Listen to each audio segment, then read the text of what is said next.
High, আজকে চলে এসেছি আবারও একটা নতুন রেসিপি তোমাদের সাথে শেয়ার করার জন্য।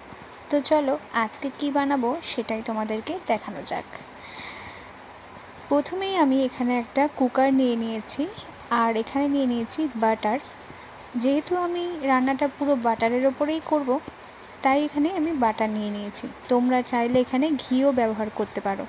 তারপরে নিয়ে নিয়েছি চিকেন কষা। চিকেন কষাটা আমি আগে থেকেই রেডি করে রেখেছিলাম, যেরকম নর্মালি চিকেন কষা বানাই আমরা সেরকমই চিকেন কষা বানিয়েছি। আর তারপরে ভিজিয়ে রাখা চালটাকে দিয়ে দিয়েছি। এখানে আমি বাসমতি রাইস ইউজ করেছি, তোমরা চাইলে অন্য রাইস দিয়েও বানাতে পারো। তারপরে যে চিকেনের বাটিটা ছিল সেটাতে 2 কাপ মতো জল দিয়ে আমি কুকারের মধ্যে দিয়ে দিয়েছি। তারপরে দিয়ে দিলাম ধনেপাতা কুচি, ক্যাপসিকাম কুচি, একটু গ্রেট করা গাজর,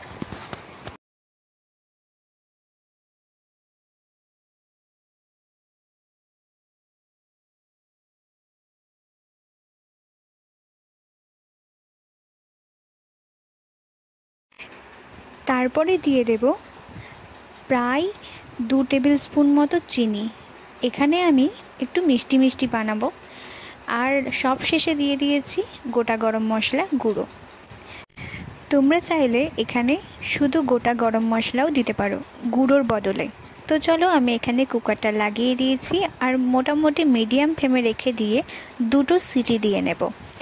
যেহেতু এখানে রাইসটা আগে থেকেই জলে ভিজিয়ে রেখেছিলাম, তাই এখানে খুব বেশি সিটি দিলে গলে যেতে পারে, তাই এখানে আমি 2টো সিটি দিয়ে নেব।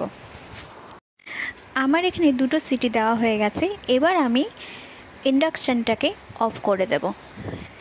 আমি এখানে অফ করে দিয়ে ভেপারটাকে কিন্তু হাতে করে করে বের করে নিচ্ছি। তোমরা চাইলে সিটিটার ওপরেও জল দিয়েও কিন্তু ভেপারটা বের করে নিতে পারো। এখানে আমি ভেপারটা বের করে নিচ্ছি কারণ ভেতরে ভেপারেও না আরোটা সেদ্ধ হয়ে ভাতটা কিন্তু গলে যেতে পারে। তাই দেখতেই পাচ্ছ, যেহেতু ভেপারটা বের করে নিয়েছি আর এখানে কি সুন্দরভাবে রাইসটা সেদ্ধ হয়ে গেছে। তো এটা বানালাম আমি চিকেন রাইস।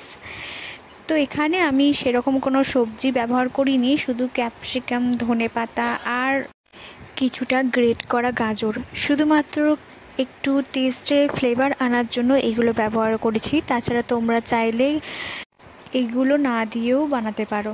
তো চলো বন্ধুরা, আজকে এটুকুই। আবার অন্য কোনো দিন অন্য কোনো রেসিপির ভিডিও নিয়ে তোমাদের সাথে শেয়ার করব। তো তোমরা যারা এখনও অবধি আমার চ্যানেলটাকে সাবস্ক্রাইব করোনি তারা জলদি সাবস্ক্রাইব করে নাও। আর যারা আমার ফেসবুক প্রোফাইল থেকে দেখছো তারা ফলো করে দিও।